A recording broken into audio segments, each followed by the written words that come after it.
So मंडळी, अशा प्रकारे आपण इकडे सगुणा बागेतल्या एका कोपऱ्यातल्या खोलीमध्ये आलेलो आहोत, जिथे माणसं राहत नाहीत. आणि ही जी खोली आहे, या खोलीमध्ये आपण दरवर्षी आपले जे आंबे आहेत ते आढीमध्ये घालत असतो. तर ह्याला म्हणतात आढी. हे जे तुम्हाला आजूबाजूला सगळे दिसतं ह्याला म्हणतात आढी. आणि ह्या आढीमध्ये अशा अनेक वेगवेगळ्या खोल्या असतात. म्हणजे आपल्या सगुणा बागेमध्ये जर का ह्या वर्षी 4 ते 5 हजार डझन जर का आंबे झाले असतील, तर आपल्या अशा साधारणपणे ही जशी तुम्हाला आढी दिसते अशी निदान 5 ते 6 पट अशा वेगवेगळ्या प्रकारे आढ्या लागलेल्या असतात. आता हे जे आढी लागतात ती आढीची कसं लावतात ते मी तुम्हाला सांगतो. एक म्हणजे हे सगळे आंबे आपल्या इकडे आलेले आहेत, तुम्हाला इकडे दिसत आहेत की हा केसरचा आंबा आहे, हा हापूसचा आंबा आहे.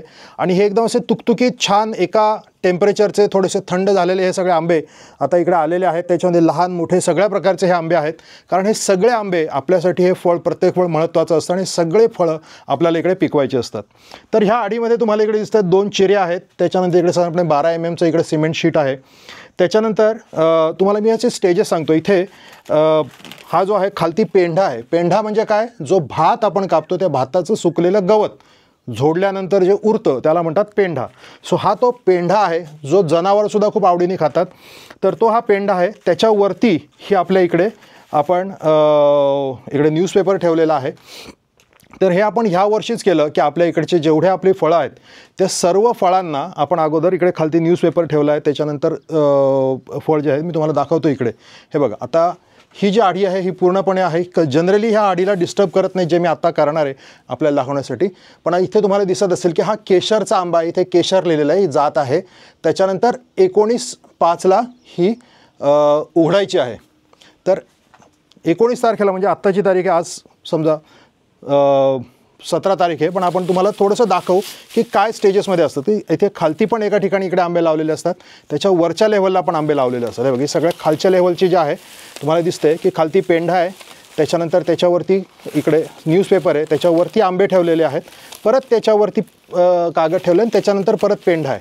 परत त्याच्या पुढची जी असेल तर परत त्याच्यावरती इथे हा ठेवलेला असतो, न्यूजपेपर ठेवलेला असतो आणि डबल. सो अशा प्रकारे एका आढीमध्ये म्हणजे एका ठिकाणी आपण असे डबलने आंबे ठेवलेत. सो विठ्ठल, तर विठ्ठल, ह्या वेळेला आपल्या इकडे हा असा प्रयोग केल्यामुळे फक्त न्यूजपेपर त्याच्यामध्ये घालण्यामुळे काही फरक झाला आहे का? खूप फरक झाला. खूप फरक झाला ना. आणि म्हणजे आपल्या इकडे काय नक्की झालं नाही ते सांग बरं. आता हे समजा हा आंबा जो असतो, ह्या आंब्याला कुठे साधारणपणे आपल्याला बरेच वेळेला दरवर्षीप्रमाणे हा भाग जो आहे हा भाग खराब होत होता. बरोबर. त्याच्यामुळे आज ह्या वेळेस आपला खराब वगैरे झालं नाही. बरोबर. सो खूप आंबे म्हणजे अगदी 30-40% आंबे इथे ह्या साईडला इकडे खराब व्हायचे, जे ह्या वर्षी आपल्याला अगदी खूप कमी आंबे आपले खराब झालेत. बरोबर. तर आपण एखादी जी आढी आहे लोकांना, ती आपण एखादी आढी आपण लोकांना उघडून दाखवूया किंवा आपण इकडे जे वेगवेगळे दिवस आहेत तर कुठचा झालेला आहे. समजा हा झालेला आहे, हे पण 19 तारखेची आहे. दुसरी कोणची आहे इकडे आत्ताची आढी आपल्याकडे? ओके, हे बघा, ही इकडे 17 तारखेची आहे. हे बघा मंडळी, ही 17 तारखेची आढी आहे. ही आढीमधनं इथे हे सगळे आंबे इकडे बनले जातात. केशरचे आहेत. आणि हे बघा, तुम्हाला दिसत असेल हा पूर्णपणे इकडे खजिना आहे. आणि हा जो आंबा आहे ऑफकोर्स केसरचा खूप छान असा हा आंबा आहे. ही जेव्हा आपण इकडे उघडण्याची जी तारीख लिहितो ती तारीख एकदम पूर्ण पिकलेल्याची नसते. एकदम पूर्ण पिकलेल्याची ह्याची नसते, कारण की इकडनं आंबा आपल्याला काढायचा असतो आणि हा काढून आपण आंबा जो आहे तो आपल्याला पेट्यांमध्ये घालायचा असतो. आणि पेट्यांमध्ये घालूनसुद्धा आपल्याला हा आंबा दुकानांपर्यंत पोचवायचा असतो. दुकानामध्ये साधारणपणे एखाद दिवस राहतो आणि मग म्हणजे सो ह्या गोष्टीला साधारणपणे 2 ते 3 दिवस लागतात तुमच्या प्लेटपर्यंत जायला. सो तुम्हाला आता दिसतोय की हा आंबा पूर्ण एकदम पिकलेला नाही ना विठ्ठल? एकदम पूर्ण पिकलेला नाही आहे, हा थोडासा कचवट आहे. पण हा आंबा आता इकडनं काढून आपण आपल्या प्रोसेसिंगच्या इकडे नेणार आणि त्याच्यानंतर मग त्याचं पुन्हा एकदा त्याला व्यवस्थित पॅकिंग करणार. बरोबर. सो मधुकर आपल्याला आता मदत करायला आपल्याला दाखवेल की आता मधुकर या. मधुकर, नमस्कार. नमस्कार. सो आपण आता एक लावूया.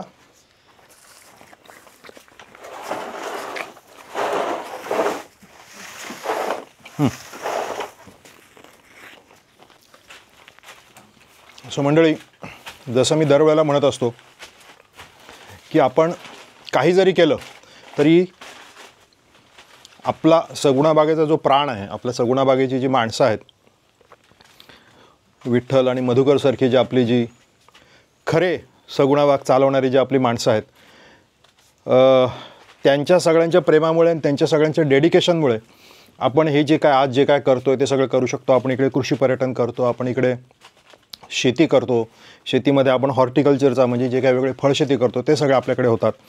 त्याच्यानंतर हे सगळं झाल्यानंतर आपण त्याच्याबरोबर बरेचसे प्रोसेस पण करतो. इथे तुम्हाला दिसत आहेत जसे काही छोटे छोटे आंबे. हे बघा, बरीचशी फळं ह्या वेळेला छोटी होती. एका हातामध्ये 3 हापूसचे आंबे मावत आहेत. हे बघा. सो सगळे केसर मोठे आहेत. केसर साधारणपणे 250-300 ग्रॅमच्या पुढे आहेत, पण केसर जे हापूस जे आहेत ते जरा थोडेसे छोटे आहेत. सो हे सगळे जी फळं आहेत ही सगळी फळं आपण इकडे प्रोसेससुद्धा करतो. आणि तुम्हाला इकडे दिसतं आहे ही टीम वर्क आहे. इकडे विठ्ठल हे सगळ्या गोष्टी ज्या आहेत ते वेगळं आणतो आहे. आणि तिकडे तुम्हाला खूप एकदम अजाईल असणं गरजेचं आहे. मधुकर एकदम पूर्ण अजाईलपणे तिथे हे पटापट जे आंबे आहेत हे तो उभे करतो आहे. आणि उभे करताना मधुकर, तो आंबे असे उभे करतो आहेस ना सगळे. तुम्हाला असं दिसत असेल की कसे असे आडवे नाही उभे करत किंवा असे नाही ठेवत. हे सगळे आंबे हे वरती असतात. म्हणजे त्याचं नाक जी नैसर्गिक पोझिशन असते तशा नैसर्गिक पोझिशनमध्येच हे वरती ठेवलं. आणि ते ठेवताना सुद्धा इकडनं काढताना ते करताना सगळ्या वेळेला आपण हे बघतो की त्याचा हा जो डेख जो आहे हा डेख तुटायला नाही पाहिजे. कारण हा डेख जर का तुटला तर परत ह्याच्यामधनं ते जे ॲसिडिक त्याचा जो चीक असतो तो सगळा बाहेर पडतो. त्याच्यामुळे तुम्हाला दिसतोय पटापट आता जो आहे मधुकर हे सगळ्या वेगवेगळ्या गोष्टी लावतो आहे. आणि लावल्यानंतर त्याच्या इथे तुम्हाला जसं समजलं, हे बघा इथे अशी जशी ही जशी एक पट्टी आहे तशी इकडे पट्टी इकडे लिहिली जाईल. त्याच्यानंतर मग ह्याचं जातीचं नाव म्हणजे केसर इकडे लिहिलं जाईल. आणि त्याची फक्त काढण्याची तारीख म्हणजे आत्तापासून विठ्ठल किती दिवस लागतात सर? म्हणजे 8-10 दिवस? एक 7 दिवस लागतात, 7 ते 8 दिवस. एक 7 ते 8 दिवसामध्ये पूर्णपणे हे आंबे आपले म्हणजे 8 ते 10 दिवस हे खरं तर पूर्ण पिकायला लागतात. पण आपण इकडे एक आठवड्यानंतर काढतो. आणि जसं मी तुम्हाला म्हटलं की 2-3 दिवसाचा आपण आपल्यासाठी प्ले ठेवतो की हे आंबे तुमच्यापर्यंत पोचतात. आणि तुमच्यापर्यंतसुद्धा जेव्हा हे आंबे पेटीमध्ये पोचतात तेव्हा तुम्हीसुद्धा काही एका दिवसात पटकन हे सगळे आंबे संपवत नाही. त्याच्यामुळे एखादा आंबा पिकला, एखादा आंबा कच्चा थोडासा राहिला आहे, त्याच्यानंतर तो काही 1-2 दिवस थोडंसं ठेवून दिला आहे. तर त्याच्यासाठी हे साधारणपणे असे वेगवेगळं ह्याच्यामध्ये ते आंबे केले जातात. आणि जेव्हा पेटीसुद्धा आपण भरतो तेव्हासुद्धा त्याच्यामध्ये पिकलेले आणि कमी पिकलेले असे आंबे किंवा छोटा मोठासुद्धा कधीतरी मोठ्या प्रमाणामध्ये ते आपण वेगवेगळे ठेवतो आणि ते आंबे आपण तुमच्यापर्यंत पोचवतो. सो धन्यवाद मंडळी. तुम्हाला हे सगळं दिसतं आहे की आपण इकडे सगळ्या आपल्या टीमबरोबर विठ्ठल आहे, तिकडे मधुकर आहे आणि अशी विठ्ठलची पूर्ण साधारणपणे एक 15-20 जणांची सगळीकडे टीम आहे. तर ह्या सगळी टीम आणि ऑफकोर्स अख्खी सगुणा बाग हे सगळं करण्यासाठी खूप प्रयत्न करत असाल. तुम्ही त्याला खूप भरभरून प्रेम देताय आणि आम्हाला खूप तुम्ही प्रतिसाद चांगला देताय. त्याबद्दल तुमच्या सगळ्यांचे खूप खूप धन्यवाद. बरोबर विठ्ठल? हो बरोबर. Thank you very much. आपण कधी सगुणा बागेमध्ये आलात तर आपण नक्की भेटत राहू. धन्यवाद. सगुणा बाग शेतकऱ्यांना प्रतिष्ठेचा मार्ग दाखवणारं भारतातील सर्वप्रथम कृषी पर्यटन केंद्र.